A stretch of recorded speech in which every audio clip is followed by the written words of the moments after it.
Hey, good afternoon, everyone. Welcome to day 101, Church in the Time of Quarantine. It is June 26th, which I guess means June's just about over. It seems like it went fast in an odd quarantine kind of way. On this day in 1819, Abner Doubleday was born in upstate New York.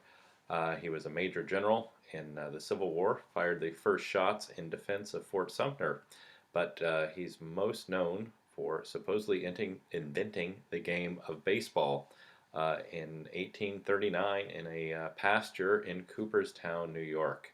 People dispute that, but hey, Cooperstown believed it so much they built the Baseball Hall of Fame there, so we'll go with Cooperstown on that one. 1904, Peter Lorre, the actor most famous for Casablanca, was born. The guy that said, "You despise me, don't you, Rick?" That's who that was. And in 1917, the Yanks are coming. General Pershing first arrived in France with the American Expeditionary Force. So this is the beginning of the entry of the American Army into the Second World War. Well, no new information today from the diocese. Have not heard anything about our grand reopening, so we'll sit tight until we hear something. Hopefully that will be soon, and we'll have a schedule out to all of you, and we'll all be very happy.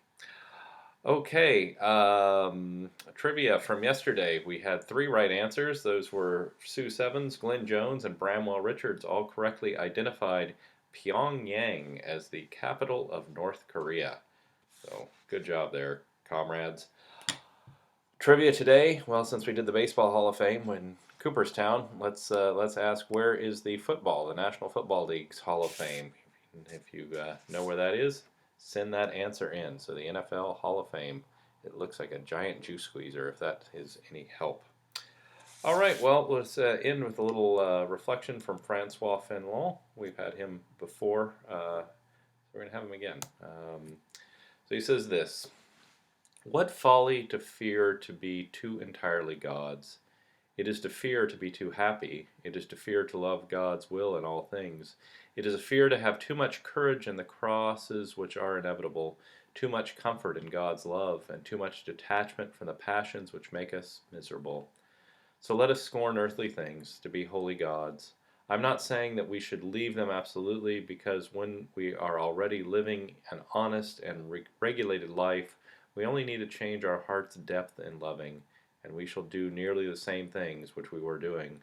For God does not reverse the conditions of his people, nor the responsibilities which he himself has given them. But we, to serve God, do what we are doing to serve and please the world and to satisfy ourselves. There would be only this difference, that instead of being devoured by our pride, by our overbearing passions, and by the malicious criticism of the world, we should act instead with liberty, courage, and hope in God." That's from Francois Fenelon today, and we're going to end one of my favorite prayer, maybe my favorite prayer in the Book of Common Prayer. It comes from Evening Prayer. "Keep watch, dear Lord, with those who work or watch or weep this night, and give thine angels charge over those who sleep. Tend the sick, Lord Christ. Give rest to the weary. Bless the dying, soothe the suffering, pity the afflicted, shield the joyous, and all for thy love's sake. Amen." Well, have a great day. Talk to you soon.